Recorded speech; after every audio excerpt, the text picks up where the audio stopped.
में धक्का देने चलता है। पेट्रोलिंग हो रही है क्या कहीं?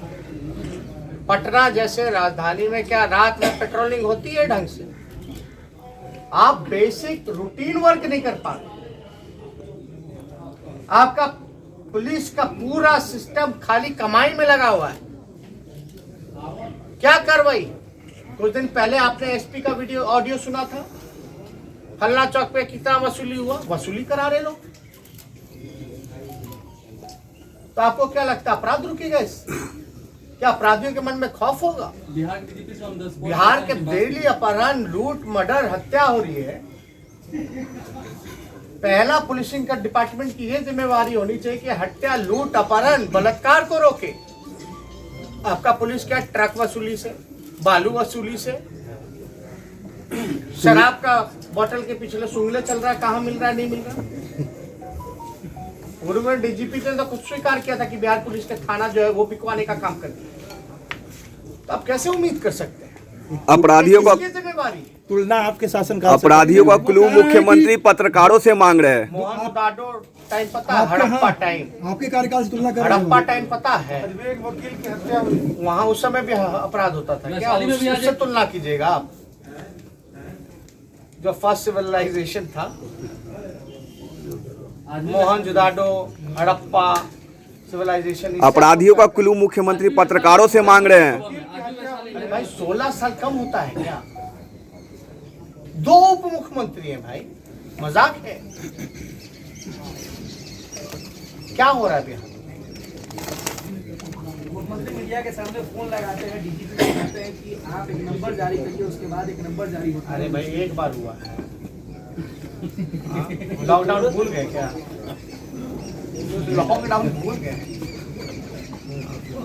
अरे एक बार मुख्यमंत्री ने आदेश किया क्या चीफ तो आपके चीफ सेक्रेटरी को कि जनप्रतिनिधि कहीं जाए तो उसका मान सम्मान करे, प्रोटोकॉल को पूरा करे। हो रहा है क्या प्रोटोकॉल को पूरा? अरे हवा, ये सरकार दिखावटी है, बनावटी है, मिलावटी है, सजावटी है। बात को समझिए। पार्टी के सचिव प्रदेश के, महासचिव प्रदेश के, उपाध्यक्ष, प्रदेश अध्यक्ष जगदा बाबू जी के अध्यक्षता में बैठक हुई है और आप लोगों को बताना चाहेंगे कि 2 मुख्य बिंदुओं पर बैठक हुई है। पहला, जो 30 तारीख को मानव श्रृंखला महागठबंधन द्वारा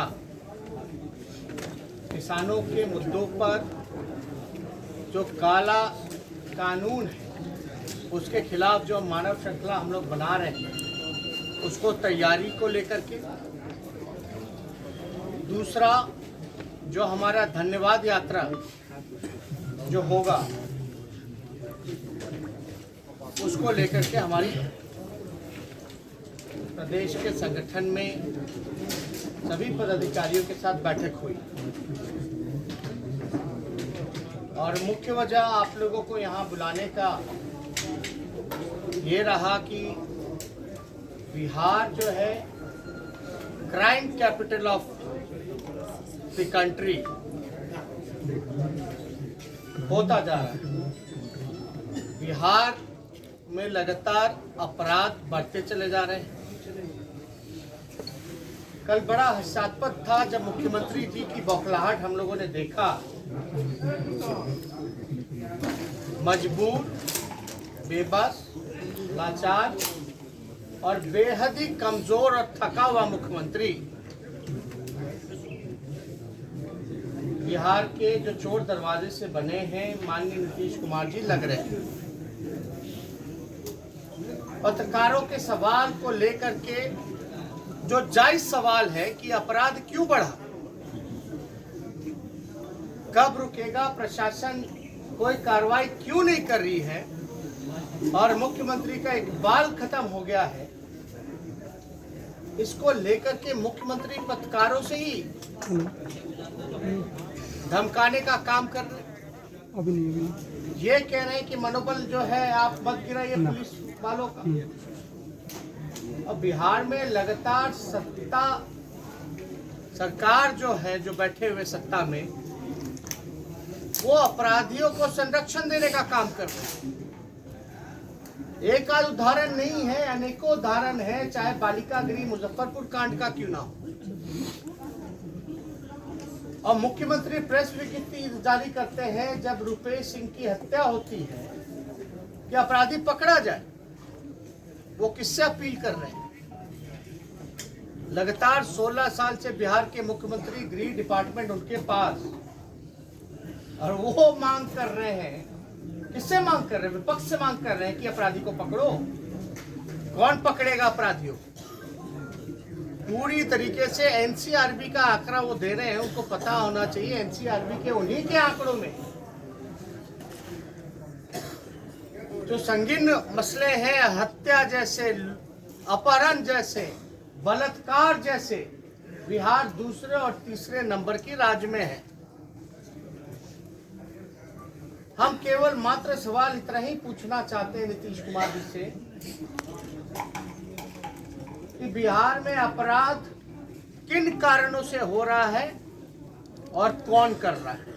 वो अज्ञानी हो जाते हैं। विपक्ष सवाल करे तो उनको कोई ज्ञान नहीं रहता, यानी ज्ञान का भंडार, और सबसे जो ज्ञानी व्यक्ति है वो केवल मुख्यमंत्री है।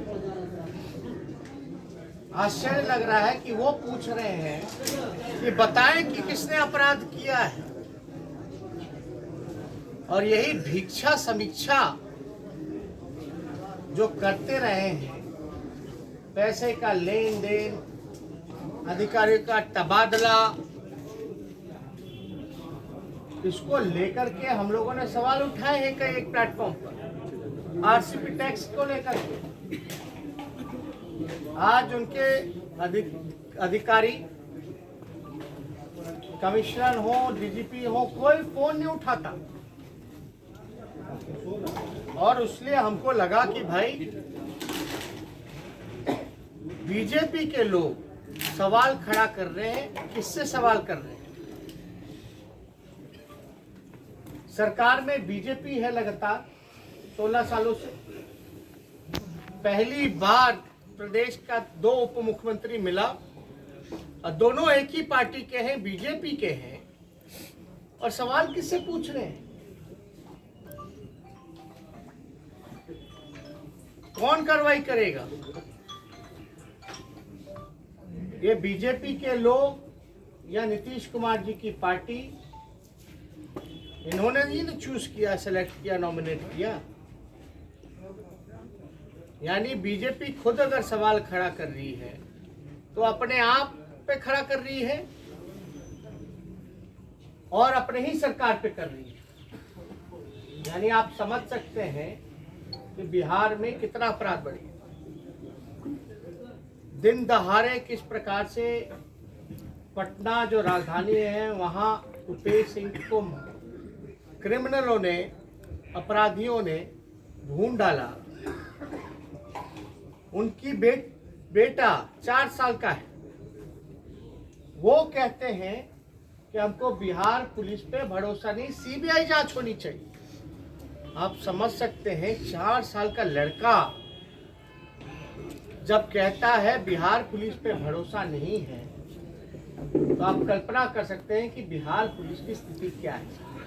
कोई विश्वास नहीं कर रहा। आज हमने कुछ देर पहले एक चिट्ठी लिखी माननीय मुख्यमंत्री जी को और हमने ईमेल कर दिया। हम चाहेंगे कि इस चिट्ठी को आप लोगों के सामने रखें। लेकिन कौन कौन सी घटनाएं हो रही हैं? मधुबनी में बच्ची का आंख निकाल लिया जाता है, जो गूंगी बहरी बच्ची थी, रेप किया जाता है। मुजफ्फरपुर में आप देखे होंगे कि घर में घुस करके रेप करके जला दिया गया। ऐसे ऐसे अपराध जो हम लोगों ने नहीं देखे। कल हम रुपेश सिंह जी के परिवार से मिलने हम खुद जा रहे हैं छपरा, और कहीं ना कहीं से 72 घंटे से भी ज्यादा हो गया, एक सुराग तक नहीं मिला, कोई गिरफ्तारी नहीं हो रही। हमको लगा कि बिहार में एक चिट्ठी माननीय मुख्यमंत्री जी को लिखनी चाहिए। माननीय मुख्यमंत्री जी, विगत कुछ दिनों में लूट, चोरी, डकैती, रंगदारी, बलात्कार, अपहरण एवं हत्या की घटनाओं में बेतहाशा वृद्धि हुई है। केंद्र सरकार के आंकड़े भी बिहार की दयनीय कानून व्यवस्था को प्रमाणित करते हैं। चर्चित आपराधिक घटनाओं तो सुर्खियां बनती हैं, परंतु जिला मुख्यालय सहित पंचायत स्तर पर प्रतिदिन अनगिनत हत्या, बलात्कार जैसी घटनाओं का तो जिक्र तक भी नहीं होता है। अगर उसका अंश मात्र भी तत्परता से विधि व्यवस्था को सुदृढ़ करने में निवेश करते तो कुछ सकारात्मक परिणाम दिखाई देता। आप अपने प्रशासन को जवाबदेह बनाने की बजाय सारा ठीकरा इतिहास पर फोड़ते हैं। बिहार का आम आवाम कह रहा है कि आपके 15 वर्ष के कुशासन से कहीं ज्यादा सुनहरा अतीत था। आपके अधीन गृह विभाग तो अपराध सृजन का मुख्य केंद्र है। सत्ता संपोषित और संरक्षित अपराधी आपके ताज को शोभा बढ़ा रहे हैं। प्रशासन में आप आम आदमी की क्या, जनप्रतिनिधियों की भी कहीं कोई सुनवाई नहीं होती। आपके अधिकारी फोन तक नहीं उठाते हैं। आपके चितवन पर बेबसी, लाचारी और थकान स्पष्ट परिलक्षित हो रही है। आपके वरिष्ठ गठबंधन सहयोगी ही आपकी कार्य क्षमता, कार्यकुशलता और संवेदनशीलता पर प्रश्न चिन्ह लगा रहे हैं। कानून अपना काम कर रहा है। हम ना किसी को फंसाते हैं ना बचाते हैं। जैसे कालग्रस्त जुमलों से अब काम नहीं चलेगा। अपराध मुक्त बिहार बनाने के लिए विपक्ष सरकार को हर तरह से सकारात्मक सहयोग प्रदान करने के लिए तैयार है। आप बिहार में आई हत्या, लूट, बलात्कार, अपहरण की सुनामी को रोक आम जन को बचाइए। माना कि आप थर्ड ग्रेड की पार्टी के नेता होने के बावजूद बकौल आपके जबरन मुख्यमंत्री हैं, लेकिन आप अपनी संवैधानिक जिम्मेवारियों से नहीं भाग सकते। बिन मांगे सुझाव है कि आप पूर्वग्रह, समीकरण और पदों की नीलामी त्याग कर कर्मठ, जुझारू और योग्य अधिकारियों को पदस्थापन कीजिए। अंततः राजहित में आपसे पुनः विनम्र आग्रह है कि निष्पक्षता एवं प्राथमिकता के आधार पर विधि व्यवस्था को सुदृढ़ कर राज्यवासियों को भय मुक्त करें, अन्यथा बिहार की जनता आपको कभी भी माफ नहीं करेगी एवं इतिहास के फुटनोट में भी जगह नहीं मिल पाएगी। ये फ्रंटलाइनर्स में आप लोग भी, आप ही लोगों के पास होना ना चाहिए। जेडीयू ने मांग की है कि संसद में और हर राज्य में जो विधानसभा और विधान परिषद के जो सदस्य हैं उनके साथ जो वहाँ पर काम करने वाले लोग हैं उनको वैक्सीनेट किया जाए ताकि जो सदन है वो सही तरीके से चल पाए। जेडीयू ने मांग की है। सदन को लेकर के तो हमारी एक अहम मांग, वैक्सीनेशन ढंग से तभी हो पाएगा जब सदन चले, जब जनप्रतिनिधि जो है अपने विधानसभा क्षेत्रों के हालात, हकीकत जो है सदन पे रखेंगे और सरकार उससे अवगत होगा, क्रॉस एंड चेक होगा। लेकिन सरकार तो चलाना ही नहीं चाहती, सदन ही को खत्म करना चाहती है। कभी आप लोगों ने इतिहास में देखा बजट सत्र जो है 2-3 दिनों का हो? बजट सत्र सबसे अहम सत्र होता है। इसको सरकार जो है खत्म करना चाहती है। ये कहीं से भी उचित नहीं। जब चुनाव हो सकता है। अच्छा, एक सवाल मुझे बता, इसमें वैक्सीनेशन में एमएलए क्या करेगा?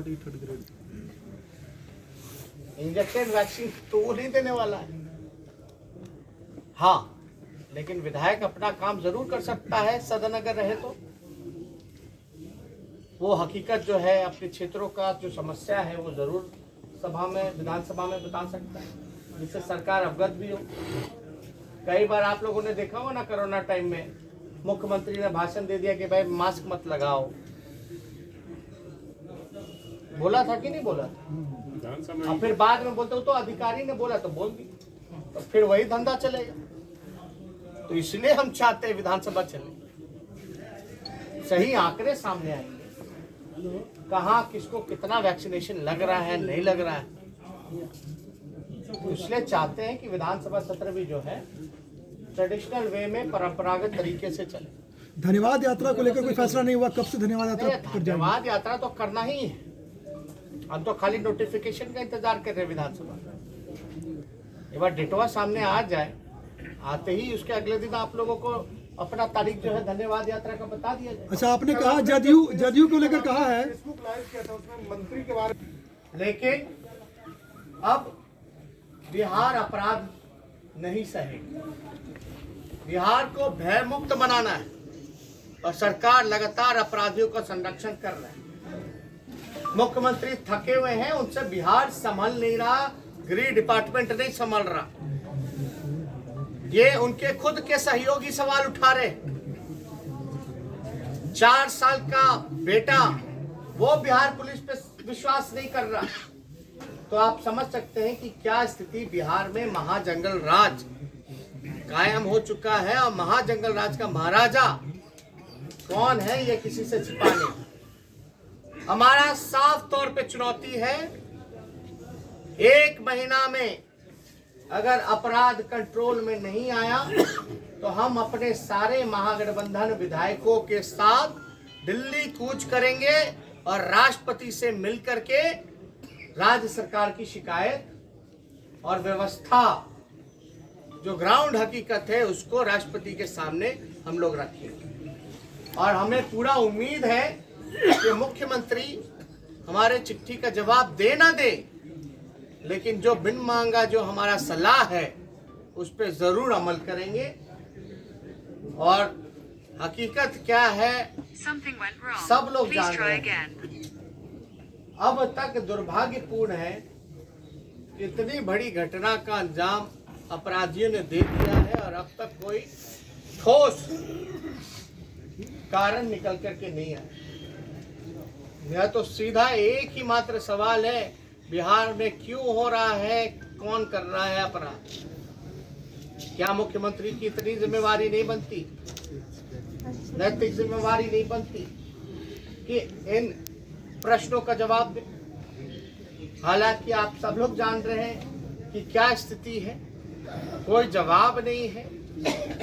और एक मात्र छोटे एक पत्रकार के सवाल से, छोटा सा सवाल जो पूरा एक पत्रकार नहीं पूरा बिहार पूछ रहा है मुख्यमंत्री से, उसमें इस तरह की बौखलाहट